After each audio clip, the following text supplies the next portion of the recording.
على أعدائهم ملعون أما بعد بسم الله الرحمن الرحيم والتين والزيتون وطور سينين وهذا البلد الأمين لقد خلقنا الإنسان في أحسن تقويم صلوات محمد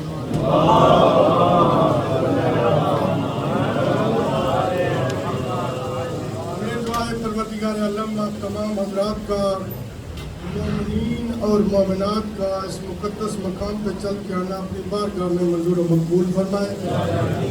آج کے ذکر و اذکار اور فضائل و مصائب کے صدقے میں حاضرین کی میری مائیں بہنیں بیٹیاں میرے بھائی بزرگ نوجوان جتنے بھی جہاں تشریف فرما ہیں بارلاہ تو علام الغیوب آج کے ذکر کے صدقے میں جتنی حاجات کو پورا فرما. ہمارے گھروں میں خیر و برکت و رحمت کا نزول فرما. بارلاہ تو جو واسطہ چاہتا معصومی کی عزت و عظمت کا جو مومنین بیمار ہیں بلاخص ہمارے جو ذمہ دعائیں لگائی گئی ہیں بارلاہ تو علام الغیوب ہے ان کو صحت کامل و عاجل عطا فرما. میرے خاص جنہوں نے آج نظر و نیاز کا اہتمام کیا اور گزشتہ ایام میں نظر و نیاز کا اہتمام کیا اور ان کو یہاں پہ تیار کرنے میں سعی اور کوشش کی اور جو لوگ بھی یہاں پہ مومنین کی خدمت کر رہے ہیں جن لوگوں نے صف اعضاء بچھایا یہاں کی آرگنائزیشن جنہوں نے اتنے خلوص سے ذکر محمد و آل محمد کرنے کے یہ موقع سننے کا کرنے کا موقع دیا اور جو لوگ بھی یہاں پہ پڑھتے ہیں جس حساب سے پڑھتے ہیں بارلاہ اور جو صف اعضاء میں ماتم کرتے ہیں نوح خان ہیں بارلاہ کو علام الغیوب ہے ان کی اس عبادت کو اپنی بارگاہ میں منظور و مقبول فرما. برادران گرامی قدر حضرت قائم آل محمد کے ظہور کی تعظیم کے لیے بلند تر صلوات.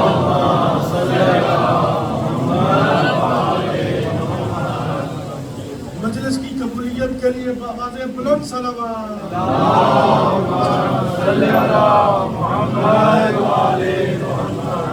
برادران گرامی قدر میں انتظامیہ سے عرض کرنا چاہتا ہوں کہ اگر وہ چاہیں تو آواز تھوڑا کم رکھ لیں کوئی بات نہیں تاکہ میں اپنے نیچرل انداز میں جیسے میں پڑھتا ہوں کوشش کروں گا لیکن پھر بھی اگر آواز بلند کرنا چاہیں تو ابھی کر سکتے ہیں. آواز بلند صلوات.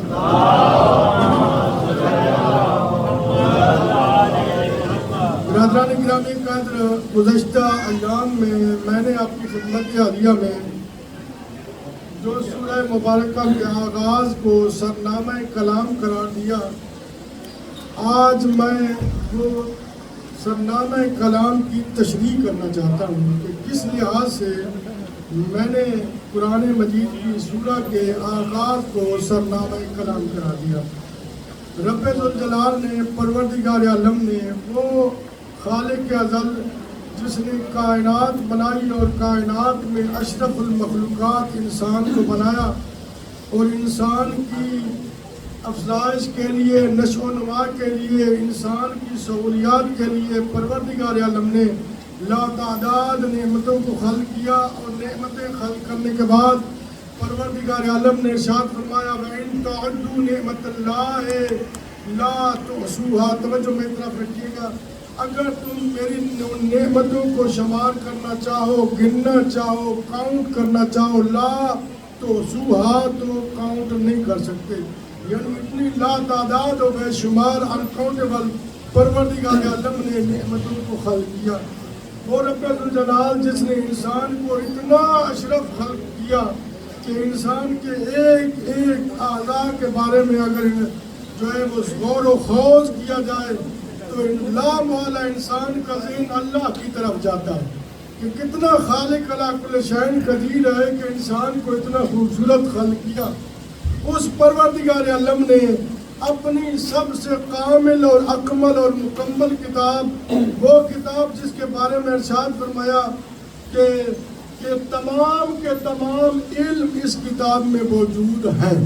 وہ اللہ جس نے تمام کائنات کو خلق کیا. یہ سوچنے والی بات ہے، سمجھنے والی بات ہے وہ پروردگار عالم جس نے پوری کائنات کو خلق کیا، وہ اللہ تعالیٰ جس نے 4 کتابیں بھیجی، وہ اللہ تعالیٰ جس نے 1,24,000 انبیاء بھیجے، وہ اللہ تعالیٰ جس نے 313 صائف بھیجے، اتنی لاتعداد نعمتیں بھیجنے کے بعد اللہ نے کبھی دعویٰ نہیں کیا کہ ساری چیزیں اس میں موجود ہیں، مگر ایک ہی مرتبہ اللہ نے خود پروردگار عالم نے دعویٰ کیا کہ تمام کا تمام علم اس قرآن میں موجود ہے۔ تو کتنی معتبر، کتنی عظیم کتاب ہے، اس کی سورہ والتین کو ہم نے سرنامہ کلام قرار دیا۔ اور جو ہمارا موضوع تھا، جو گزشتہ ایام میں سنتے آئے ہیں، موضوع تھا کیا؟ کمالات انبیاء اور فضائل اہل بیت۔ اب برادران گرامی قدر دیکھیے، اللہ نے آغاز اس سورہ کا آغاز کیا ہے قسم اٹھانے سے۔ اب میں زیادہ تفصیل میں نہیں جانا چاہتا، چونکہ گزشتہ ایام میں محرم سے پہلے میں نے اس زمرے میں ایک پوری تقریر کی ہے، میں اس کو 2 جملوں میں بیان کرنا چاہتا ہوں۔ میرے بھائی، جب ہم قسم اٹھاتے ہیں تو کس لیے اٹھاتے ہیں؟ تاکہ سننے والا میری بات پہ یقین کر لے۔ ایسے ہی ہے نا؟ توجہ ہے نا میری طرف؟ ایسے ہی ہے نا کہ سننے والے کو میری بات یقین ہو جائے، یعنی میں سچ بول رہا ہوں۔ وہ تو خالق الصادقین ہے، اس کو تو ضرورت ہی نہیں کہ وہ قسم کے ذریعے سے نعوذ باللہ من ذالک اپنی بات کو سچ منوائے۔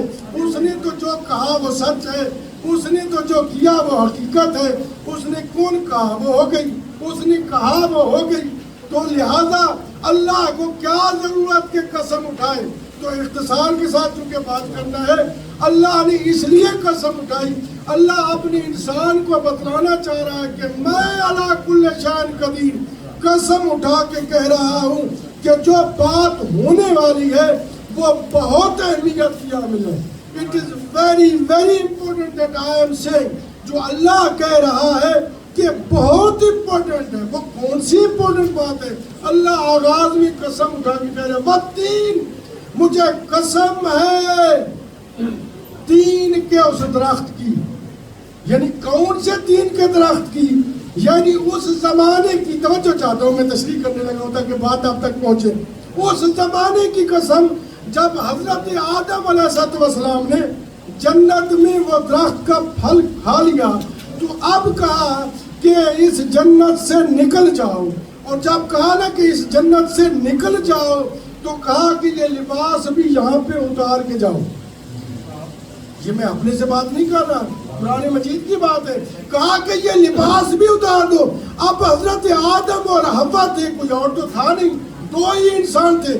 کہا یا رب العالمین ہمیں حیات دی ہے، تو اللہ نے کہا کہ تم ایسا کرو، یہ تین جو ہے نا اس کے درخت کے پتوں سے اپنا لباس بناؤ اور زمین پر جاؤ۔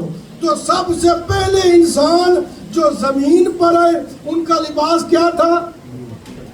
ہاں، تین کے پتے۔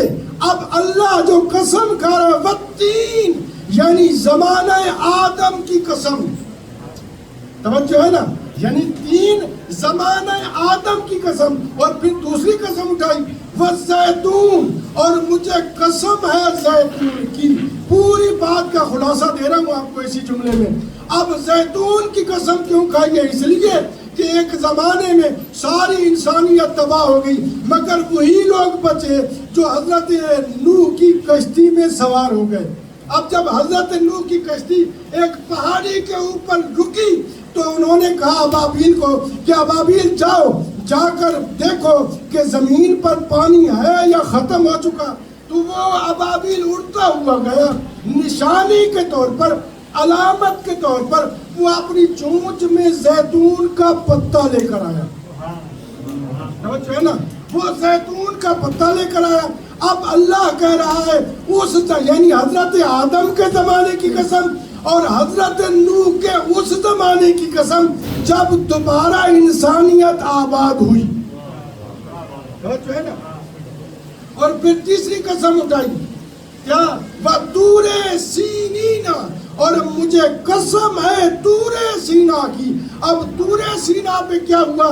یہ پہلا واقعہ ہے کہ طور سینا پہ، میں بالکل مختصر کر رہا ہوتا کہ تمہید سے آگے نکلوں. طور سینینا، اور مجھے قسم ہے طور سینا کی، یعنی اس زمانے کی قسم جب حضرت موسیٰ کلیم اللہ مجھ سے ڈائریکٹ گفتگو کرتا تھا. وَهَذَا الْبَلَدِ الْأَمِينَ، اور مجھے قسم ہے اس شہر مکہ کی. کیا پہلی قسم؟ شہر مکہ میں کون ہے؟ شہر مکہ جہاں سے اسلام کا آغاز ہو رہا ہے، جہاں سے قرآن کا آغاز ہو رہا ہے، جہاں سے شریعت کا آغاز ہو رہا ہے. اب سنیے گا میری طرف، یعنی زمانہ آدم کی قسم، والتین یعنی زمانہ آدم کی قسم، والزیتون یعنی زمانہ نوح نبی اللہ کی قسم، وطور سینین اور زمانہ حضرت موسیٰ کلیم اللہ کی قسم، وَهَذَا الْبَلَدِ الْأَمِينَ، اور اس شہر مکہ کی قسم، لَقَدْ خَلَقْنَا الْإِنسَانَ فِي أَحْسَنِ تَقْوِيمٍ، کہ میں نے انسان کو احسن تقویم میں خلق کیا. برائے خوشنو جی محمد و آل محمد علیہ السلام.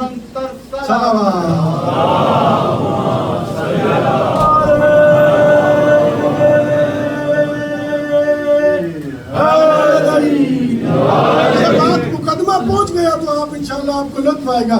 کیا ان زمانوں کی قسم، اور میں کہتا ہوں یا رب العالمین، عجیب بات ہے، مکہ کی قسم ٹھیک ہے، تین کی، زیتون کی، طور سینا کی قسم ٹھیک ہے، لیکن یہ شہر مکہ کی قسم کیوں کھائی؟ وہاں تو ظالم بھی ہے، فاسق بھی ہے، کافر بھی ہے، مشرک بھی ہے. اللہ نے قرآن مجید میں ایک اور جگہ پر ارشاد فرمایا، لا اقسم بہذا البلد وانت حل بہذا البلد ووالد وما ولد، میں شہر مکہ کی قسم نہ کھاتا، اس لیے قسم اٹھائی ہے کہ میرے حبیب تو بھی اس شہر مکہ میں رہتا ہے، ایک باپ بھی اس شہر مکہ میں رہتا ہے، اور ایک بیٹا بھی اس شہر مکہ میں رہتا ہے. نا، اور باپ اور بیٹا کون ہے؟ وہ باپ جو کلید بدار خانہ کعبہ تھا، جو رئیس مکہ تھا، جو محافظ رسالت تھا، جو محافظ نبوت تھا، جو بانی اسلام تھا، اس کی قسم کھائی اللہ نے. جو ہے نا، اور میرے بھائیو یہی وجہ ہے کہ جب پیغمبر اسلام نے اعلان نبوت کیا، کہاں؟ فاران کی چوٹیوں پہ کھڑے ہو کر کہا، قولوا لا الہ الا اللہ تفلحوا، تم اللہ کی وحدانیت کا اقرار کرو. اب دیکھیے پہلا اسلام کا پیغام کیا ہے. میں فضائل میں جانے سے پہلے یہ باتیں ضرور سمجھانا چاہوں گا تاکہ ہمیں معلوم ہو، اور عشر محرم الحرام میں کم از کم یہ تو معلوم ہو کہ پیغام اسلام کیا ہے. کیونکہ میرے آقا امام حسین نے یہ جو قیام کیا ہے یہ اسلام کے لیے کیا ہے، کم از کم ہمیں ایک جملہ تو یاد ہونا چاہیے اور معلوم تو ہونا چاہیے. ویسے تو ماشاءاللہ آپ جدید پشتی شیعہ ہیں، آپ جانتے ہیں، بہت سارے علوم آپ جانتے ہیں، لیکن یہ ضروری ہے کہ ہم سمجھیں کہ آغاز اسلام کا پیغام کیا ہے. جب فاران کی چوٹیوں پہ اعلان نبوت ہو رہا ہے اور اعلان اسلام ہو رہا ہے، فاران کی چوٹیوں پہ کھڑے ہو کر، یعنی کوئی ابو قبیس جو مکہ میں موجود ہے، ابھی پہلے مکہ کی ایک سائڈ پہ تھا، کیونکہ اس وقت مکہ چھوٹا سا دیہات ہوا کرتا تھا، وہاں پہ کھڑے ہو کر پیغمبر اسلام، پورا شہر مکہ نیچے ہے، پیغمبر اسلام نے جو اعلان کیا نا، وہ کیا جملے ارشاد فرمائے، قولوا لا الہ الا اللہ تفلحوا، تم وحدہ لا شریک مانو، اس میں تمہاری نجات ہے.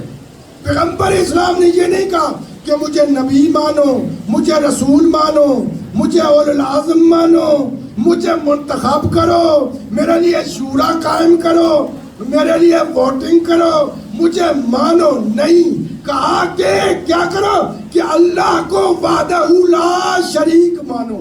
اور دوسرے ہی جملے میں پیغمبر اسلام کے اسی ایک جملے میں جو دوسرا لفظ ہے نا، وہ کیا ہے؟ تفلحو. اس میں میری فلاح نہیں ہے، اس میں میری نجات نہیں ہے. پیغمبر اسلام کہہ رہے ہیں تفلحو تاکہ تم نجات پا جاؤ. اسلام کا جو آغاز ہے، پہلا پیغام ہے، وہ کیا ہے؟ نجات، سکسیس آف لائف. کیا کہ آپ کی لائف اسی میں ہے, آپ کو ہیومینٹی اسی میں ملے گی. کیا کہ لا الہ الا اللہ کہو تفلحو, تم کامیاب ہو جاؤ گے.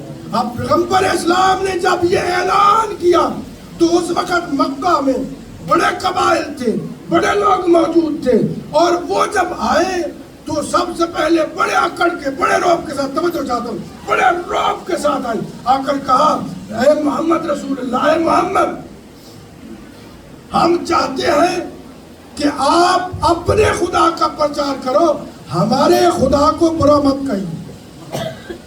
کیوں, وہ تو ابھی آپ سن رہے تھے, وہ تو 300 سے زیادہ خدا مانتے تھے.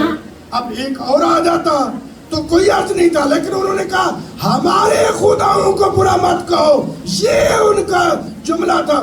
پیغمبر اسلام نے کیا جواب دیا؟ پیغمبر اسلام نے کہا میں اللہ کی وحدانیت کا اعلان کرتا رہوں گا, اللہ کی توحید کا اعلان کرتا رہوں گا, اسے بلا شرکت غیرہ میں اسے منواتا رہوں گا. جب وہ چلے گئے, واپس چلے گئے. اب دوسری مرتبہ ہے, میں نے بالکل مختصر کر دیا تاکہ آپ کی بات جو ہے وہ آپ کی زحمت تمام کروں اور فضائل پہ جاؤں. دیکھیں اب تیسری مرتبہ, دوسری مرتبہ جب آئے نا, پیغمبر اسلام نے وہی جواب دیا. اب پیغمبر اسلام کے پاس نہیں آئے, اب کس کے پاس آئے؟ میں توجہ چاہتا ہوں. اب پیغمبر اسلام کے پاس نہیں آئے, اب اس کے پاس آئے جو محافظ رسالت تھا, جو محافظ شریعت تھا, جو رئیس بدار خانہ کعبہ تھا, جو سردار قریش تھا. اس کے پاس آ کر جو انہوں نے جملہ کہا, تمام مورخین نے لکھا ہے, انہوں نے کہا اپنے بھتیجے کو کہو کہ وہ ہمارے خداؤں کو برا مت کہو, ہمارے خداؤں کو برا مت کہے. جناب ابو طالب نے کہا اگر یہ بات ہے تو میرے ساتھ چلو. جناب ابو طالب ان کو لے کر آئے, آگے آگے ابو طالب ہے, پیچھے سرداران قریش ہے, اور جب قریب آئے پیغمبر اسلام بیت اللہ کے سامنے تشریف فرمائے, جب قریب آئے تو کہا بیٹا محمد یہ کافر کہتے ہیں, یہ مشرک کہتے ہیں. معلوم ہوا اسی ایک جملے میں جناب ابو طالب تاریخ لکھوا رہے تھے کہ کافر اور ہے, مشرک اور ہے, ابو طالب اور.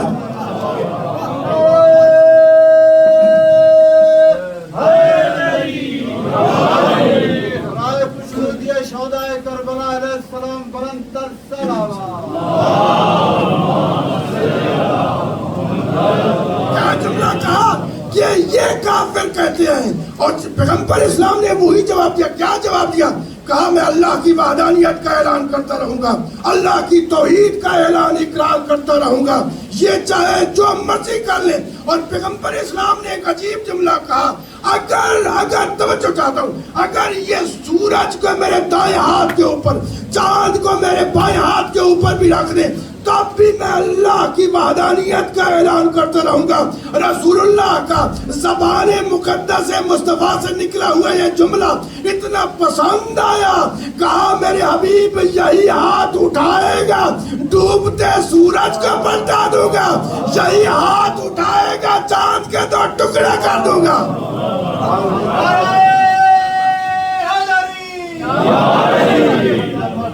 اور جب پیغمبر اسلام نے یہ جملہ کہے نا تو حضرت ابو طالب نے شان مصطفیٰ پہ ہاتھ رکھ کے, اللہ اکبر, آغاز اسلام ہو رہا ہے, شان مصطفیٰ پہ ہاتھ رکھ کے کہا بیٹا محمد تو اللہ کی وحدانیت کا اعلان کر, تو اللہ کی توحید کا اعلان کر.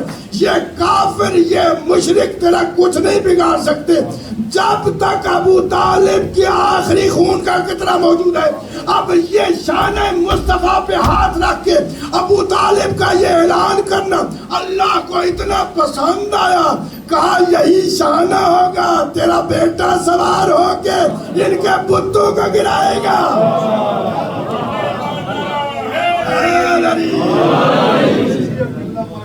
اسی لیے تو کسی شاعر نے کیا خوب کہا, جب بھی کیا اسلام کی تاریخ کا آغاز, جب بھی کیا اسلام کی تاریخ کا آغاز. اور ایک لفظ ہے مطلوب, مطلوب کو میں تشریح نہیں کرنا چاہتا. مطلوب یعنی محبوب, اگر کوئی اردو کو نہ سمجھتا ہو تو ان کے لیے محبوب یعنی محبوب خدا, جب بھی کیا اسلام کی تاریخ کا آغاز، جب بھی کیا اسلام کی تاریخ کا آغاز، تاریخ پکاری ابو طالب ابو طالب ابو طالب۔ بابا دے بلند صلوات۔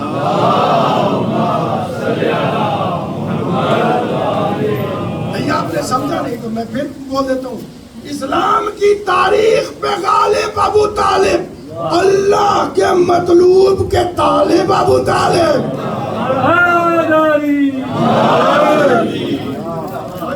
بابا دے بلند صلوات۔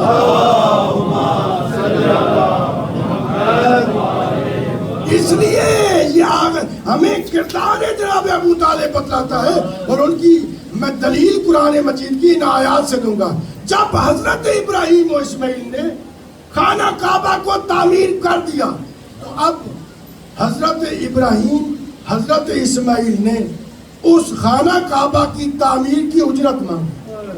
قرآن نے کوٹ کیا، کہا ربنا وجعلنا مسلمین لک، اے میرے اللہ ہمیں اپنا مسلمان قرار دے۔ ربنا وجعلنا مسلمین لک ومن ذریتنا امتا مسلمتا لک، اے میرے اللہ جیسے ہم مسلمان ہوں ویسے ہماری ذریت بھی مسلمان ہو۔ چلو میں پھر آیت کا ترجمہ کرتا ہوں، ربنا وجعلنا مسلمین لک ومن ذریتنا امتا مسلمتا لک، اور میرے حبیب جیسے ہم مسلمان ہوں ویسے ہماری ذریت کو مسلمان قرار دے۔ اور پھر دعا ارشاد فرمایا جناب حضرت ابراہیم نے، ربنا وابعث فیہم رسولا منہم، اے میرے اللہ ان مسلمانوں میں، منہم ان مسلمانوں میں رسول کو مبعوث کر جو ان میں سے ہو۔ معلوم ہوا مسلمان پہلے ہوں گے، رسول اعلان رسالت بعد میں کریں گے، یعنی رسالت پہلے، یعنی جو مسلمان ہیں وہ موجود ہوں گے، ان مسلمانوں میں اللہ کا رسول آئے گا جو اعلان رسالت کرے گا۔ اسی لیے تو یہ جملہ کہنا چاہتا ہوں، کچھ وہ ہے جو اعلان رسالت سے پہلے مسلمان تھے، اور کچھ وہ ہے جو اعلان رسالت کے بعد مسلمان ہوئے۔ جو پہلے مسلمان تھے وہ ہے علیہ السلام، اور جو بعد میں ہے وہ ہے رضی اللہ۔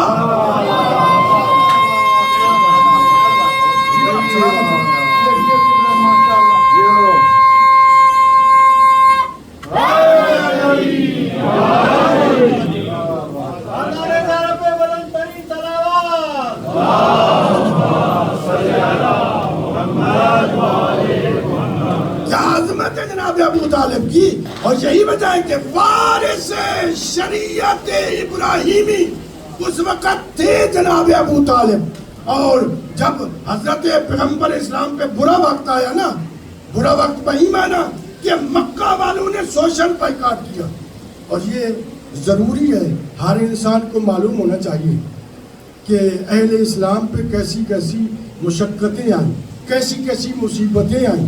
یہ پیغمبر اسلام کے بعد نہیں، پیغمبر اسلام کے زمانے میں بھی رہی۔ سوشل بائیکاٹ کیا گیا اور کہا گیا کہ آپ مکہ سے باہر چلے جائیں، تب آپ کی جان کو امان ہے۔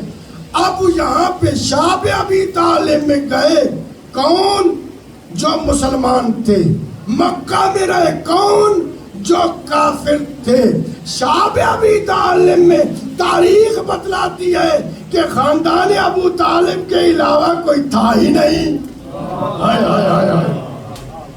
اور جب بھی مشکل آتی نا، یہ جو سوشل بائیکاٹ ہوا 3 سال تک رہا، ابھی تک گھاٹی موجود ہے مکہ میں۔ آپ اللہ آپ کو لے جائیں، آپ دیکھیں وہاں پہ جنت الواللہ کی پچھلی سائڈ پہ موجود ہے۔ اور جب بھی مشکل وقت آیا جناب ابو طالب کو یہ گمان ہوا کہیں ایسا نہ ہو کہ کافر مشرک یہ رسول اللہ کے دشمن حملہ کر کے رات کو پیغمبر اسلام کو شہید کر دیں۔ جب بھی گمان ہوا تو جناب ابو طالب کیا کہتے کہ پیغمبر اسلام کو اٹھا دیتے، وہاں پہ علی کو سلا دیتے۔ اللہ اکبر. وہاں پہ علی کو سلا دیتے. اب اور بھی بیٹھے تھے جعفر، طالب، عقیل، لیکن تاریخ یہی کہتی ہے کہ رسول کو اٹھاتے علی کو سلاتے. جناب ابو طالب یہ جان رہے تھے کہ معصوم کی جگہ پہ معصوم ہی آ سکتا ہے. نعرہ حیدری. برادران گرامی کا. اور پھر عجیب بات ہے، یہ فطری تقاضا ہے کہ جب بھی مشکل وقت آتا ہے کیا کیا جاتا ہے؟ بھتیجا قربان کر دیا جاتا ہے، بیٹا بچا لیا جاتا ہے. ایسا ہی ہے نا؟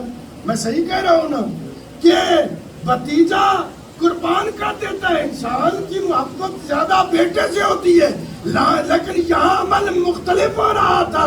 جناب ابو طالب بیٹا قربان کر رہے تھے، بھتیجا بچا رہے تھے. کیوں؟ اس لیے کہ محمد نام ہے ایمان ابو طالب کا. نعرہ خوشنود یہ امام حسین علیہ السلام بلند تر صلوات.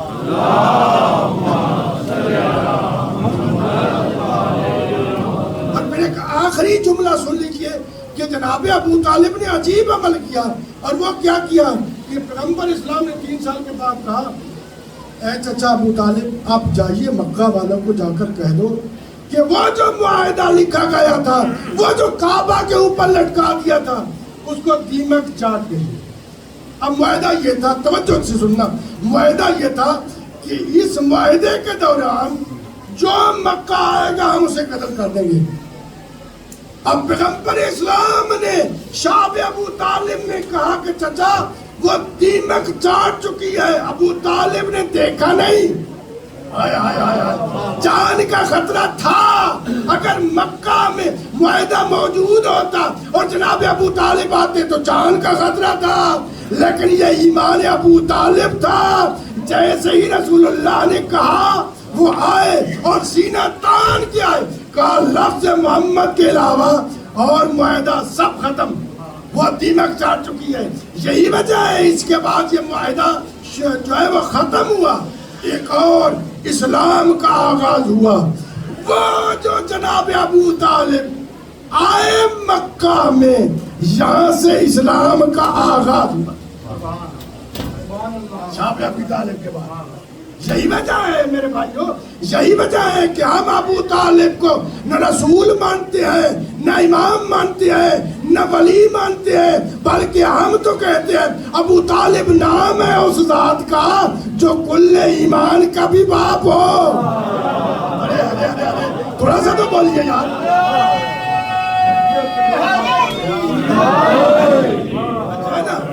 ہم تو حضرت ابو طالب علیہ السلام بلند تر صلوات.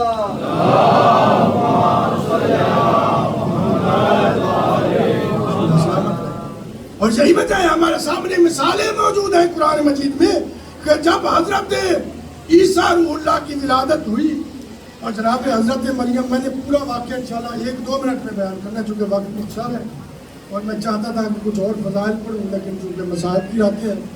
حضرت جناب عیسیٰ روح اللہ کی جب ولادت باسعادت ہوئی تو جناب مریم اٹھا کے آئی، ناصریہ شہر میں داخل ہوئی. توجہ میں طرف ناصریہ شہر میں داخل ہوئی. 3 دن کا حضرت عیسیٰ ہاتھ پہ ہے، شوہر ہے نہیں، بغیر شوہر کے بچہ لے کر آئی.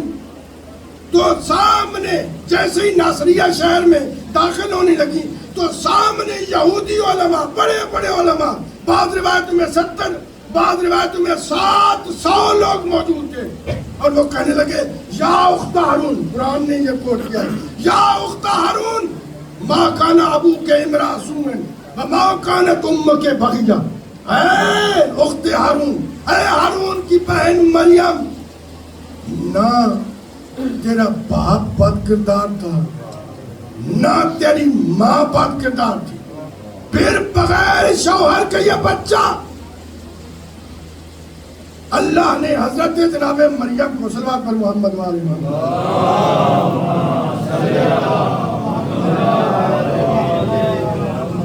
اور دیگر صلوات.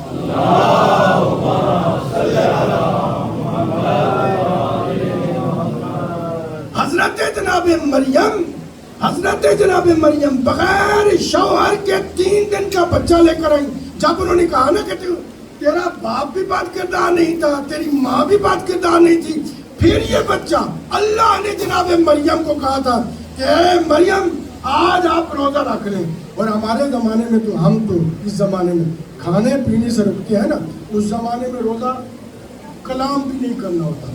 جناب مریم خاموش رہی جب انہوں نے یہ جملہ کہا فَإِشَارَتْ إِلَيْهِ، جناب مریم کے ہاتھوں کے اوپر 3 دن کا عیسیٰ فَإِشَارَتْ إِلَيْهِ، اس کی طرف اشارہ کیا، کہا یہ بتائے گا.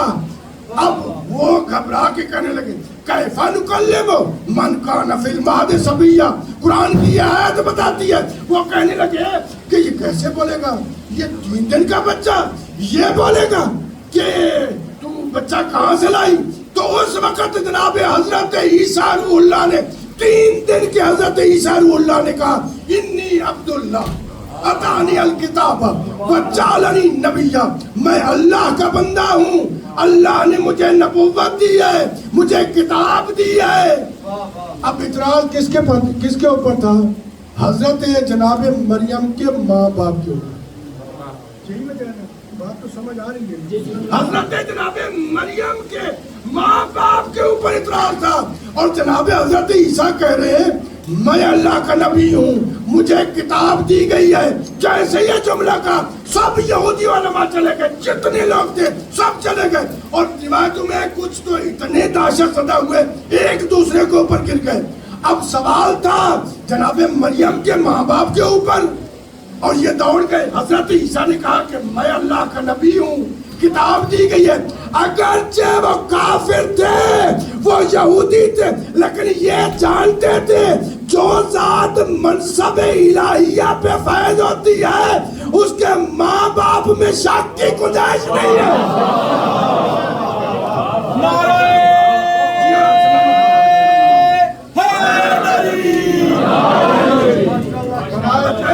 امام زمان علیہ السلام بلند تر سلام.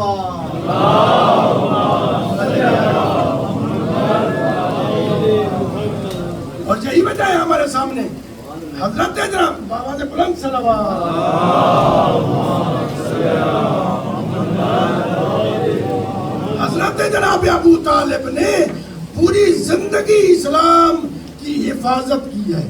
اور یہ جو وعدہ کیا تھا حضرت ابو طالب نے شان مصطفیٰ پہ ہاتھ رکھ کے کہ اے محمد رسول اللہ، جب تک میں موجود ہوں، تب تک، جب تک میرے خون کا آخری قطرہ موجود ہے، یہ کافر، یہ مشرک تیرے دین کو کوئی نقصان نہیں دے سکتا. یہی وجہ ہے شان مصطفیٰ پہ ہاتھ رکھنے والے وعدے کی وجہ سے جب بھی دین پہ مشکل وقت آیا، جب بھی شریعت پہ مشکل وقت آیا، جب بھی قرآن پہ مشکل وقت آیا، اولاد ابو طالب ہی سامنے آیا.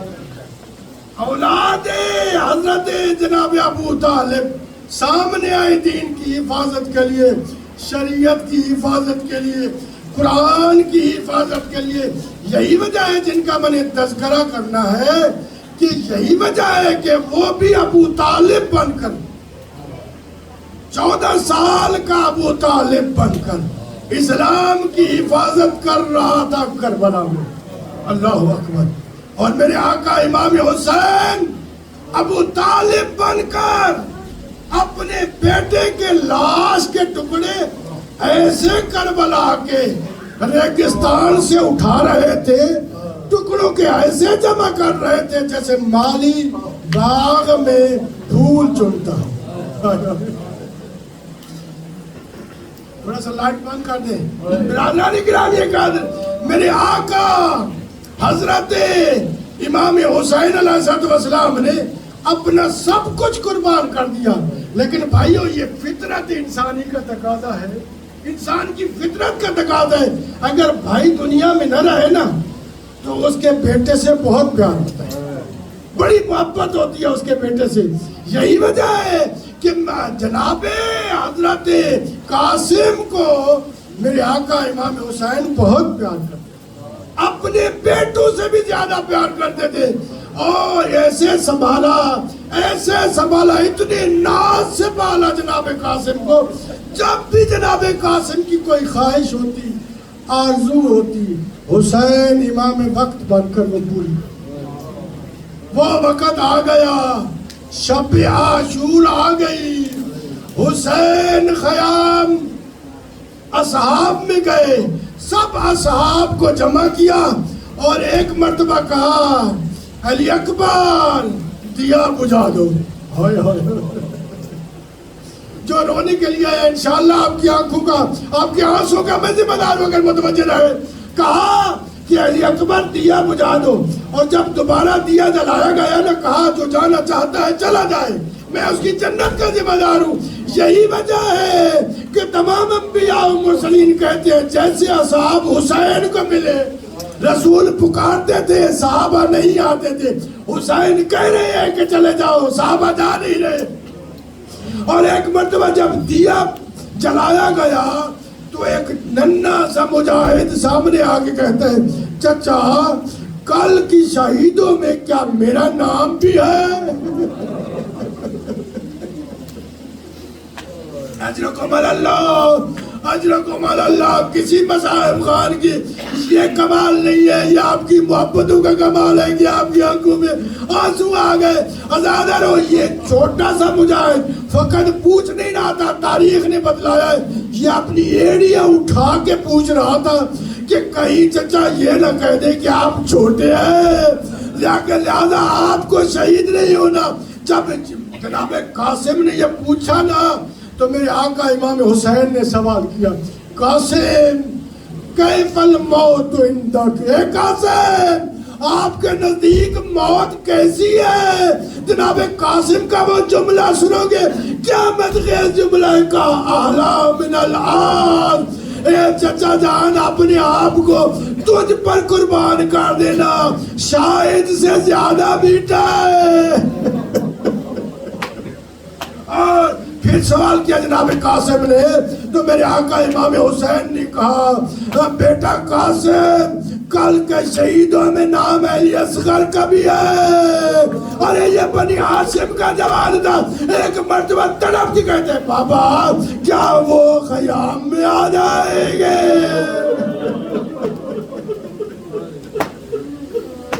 اجرکم اللہ اجرکم اللہ اللہ جناب قاسم. اور یہ جناب قاسم گئے اپنی ماں کے پاس اور جناب ام فروا نے سامنے بٹھایا اور کہا قاسم اگر علی اکبر تجھ سے پہلے چلے گئے اگر عباس تجھ سے پہلے چلے گئے تو بیٹا حسین کی آنکھوں کا نور نہیں رہے گا حسین کی کمر کا زور ٹوٹ جائے گا. بیٹا تو یتیم ہے کل سب سے پہلے تو جنگ میں جانا. ازادارو میرے آقا امام حسین نے یہ لفظ سنے اور خیام میں تشریف لائے کہا ام فروا یہ مجھے علی اکبر سے بھی زیادہ پیارا ہے یہ مجھے علی اصغر سے بھی زیادہ پیارے ہے. اور ازادارو صبح عاشور ہوئی اور یہ عجیب قیامت خیز صبح تھی جب ہر شہید تیار ہو گیا رہا تھا. جناب قاسم تیزی سے دوڑتے ہوئے چچا کے پاس آئے کہا چچا میں نے ماں سے اجازت لے لی ہے مجھے موت کی اجازت چاہیے. امام حسین کیا کرتے تھے میری طرف دیکھیے گا اگر قاسم ادھر سے آتے تو حسین ادھر دیکھتے اور اگر قاسم ادھر سے آتے حسین ادھر دیکھتے. قاسم اسی اسنا میں اپنی ماں کے پاس گئے کہا چچا مجھ سے ناراض ہے میں چچا کے سامنے جاتا ہوں چچا مجھے دیکھتے نہیں. میں کہوں گا حسین کو برداشت نہیں تھا کہ یتیم بھتیجے کو ہائے حسن کی نشانی قاسم کو شہادت کے لیے میدان میں بھیجوں. ازادرو یہی وجہ ہے نا تاریخ میں ملتا ہے کہ خیام کے ایک کونے میں جناب قاسم اونچا اونچا رو رہے تھے اور کہہ رہے تھے اشعار پڑھ رہے تھے کہ اے میرے بابا مجھے چچا موت کی اجازت نہیں دیتے، میرا کوئی سفارش کرنے والا موجود نہیں ہے، کاش آپ ہوتے میری سفارش کرتے۔ روتے ہوئے جناب ام فرما نے کہا بیٹا حسن کا آخری وقت تھا، میرے سرتاج نے ایک تعویذ لکھ کے دیا تھا اور یہ تیرے ہاتھ میں بازو میں بندھا ہوا ہے، کہا یہ کھولو۔ کہا گیا تھا، حسن نے کہا تھا اگر کبھی مشکل وقت آئے یہ تعویذ کھول لینا۔ بیٹا اس سے بڑا مشکل وقت کیا ہے کہ تو شہادت کی طرف جاتا ہے، حسین تجھے اجازت نہیں دیتے، ازادہ رو رونے کے لیے۔ جناب قاسم نے کھولا، جناب قاسم نے کھولا نا، امام حسن کا لکھا ہوا تھا خط، کہا بھیا حسین میرے بیٹے کو موت کی اجازت دے دو۔ میں آگے جانے والا تھا لیکن آپ کو رونے کے لیے ایک جملہ کہنا چاہتا ہوں۔ میرے آقا امام حسن نے 4 لفظ استعمال کیے، یا قاسم اذا وجدت عمک، اے قاسم اگر تم اپنے چچا کو پاؤ، وحیدن جب تنہا پاؤ، غریباً جب اسے غریب پاؤ، وعطشاناً اور جب پیاسا پاؤ، ومظلوماً اور مظلوم پاؤ، تو اپنے آپ کو قربان کر دینا۔ ازادارو یہ خط لے کے جناب قاسم دوڑتے ہوئے آئے، حسین کو یہ خط دیا۔ میرے آقا امام حسین نے یہ پڑھا، یا قاسم اذا وجدت عمک عطشانا مظلوما غریبا عطشانا۔ امام حسین نے غربت کے اس عالم میں بھائی کے خط کو چوما، آنکھوں پہ لگایا، جنت البقیع کا رخ کیا، کہا بھائیا اس غربت میں، اس مجبوری کے عالم میں مجھے یاد رکھا۔ اجرکم علی اللہ، اجرکم علی اللہ۔ اور آزادارو قاسم وہ شہید ہے کہ جسے زرہ نہیں پہنا۔ کیوں؟ پوچھا مجھ سے اس لیے کہ زرہ ہوتی ہے نوجوان کے لیے۔ حضرت جناب عباس زرہ لے کے آئے ہیں، کوئی زرہ فٹ نہیں آتی، کوئی زرہ پوری نہیں آتی۔ سنو گے زرہ کس لیے پہنی جاتی ہے؟ اگر کوئی تلوار کا وار کرے تو تلوار کا وار جسم پہ نہ ہو سکے، اگر کوئی گرز مارے تو وہ جسم تک نہ پہنچ سکے، اگر کوئی تیر مارے تو وہ جسم تک نہ پہنچ سکے۔ ازادر کوئی زرہ تو فٹ آئی نہیں۔ ایک مرتبہ جناب قاسم نے کہا چچا میں جانا چاہتا ہوں، عباس نے سوال کیا، اور ایک مرتبہ جناب قاسم چلے، حسین نے کہا اے نانا آج میں مظلوم ہو گیا، آئے حسن کی آخری نشانی۔ اجرکم علی اللہ، اجرکم علی اللہ، اجرکم علی اللہ۔ اپنے آپ کو مصائب کی طرف تیار کیجئے، میرے بھائی آخری جملہ پڑھنے لگا ہوں۔ ازادارو جناب قاسم جتنے بھی شہید گئے ہیں نا کربلا کے میدان میں، سب نے کہا السلام علیکم یا ابا عبداللہ، لیکن یہ واحد شہید ہے جس نے کہا یا اماں ہو ادرکنی، اے چچا مدد کو آئیے۔ حسین ذوالجناح پہ سوار ہو کے تیزی سے گئے اور اس انداز میں حسین مسیح پڑھ رہے تھے، بیٹا قاسم تیرا بلانا مدد کو، حسین کا تیری مدد نہ کر سکنا۔ اجرکم علی اللہ۔ اور ایک جملہ کہنا چاہتا ہوں میرے بھائیوں، جتنے بھی شہید ہیں نا وہ شہادت کے بعد پامال ہوئے، جتنی بھی شہید ہیں وہ شہادت کے بعد پامال ہوئے۔ یہ کربلا کا واحد شہید ہے جو زندہ پامال ہو گیا۔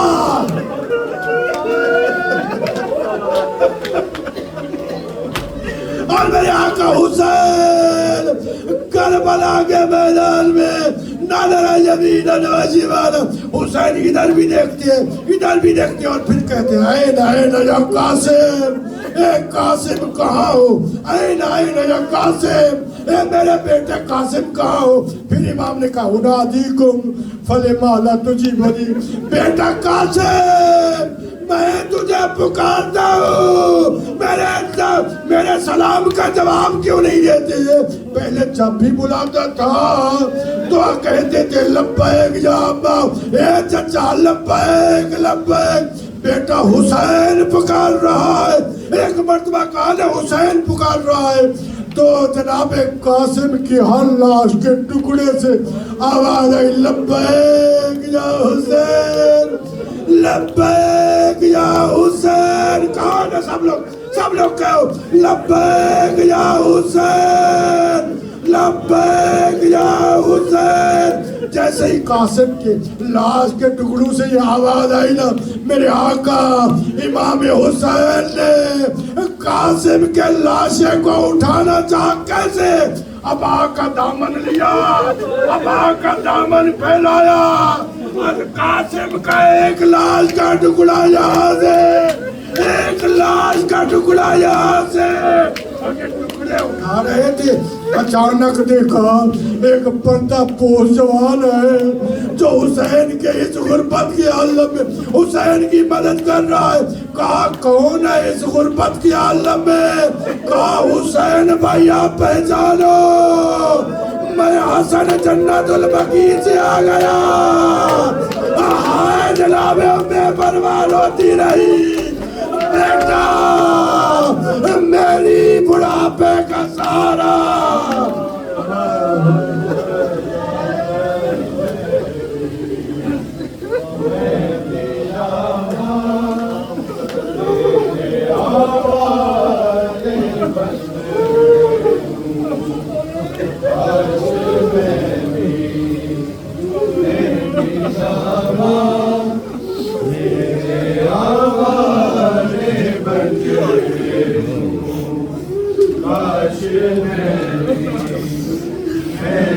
میں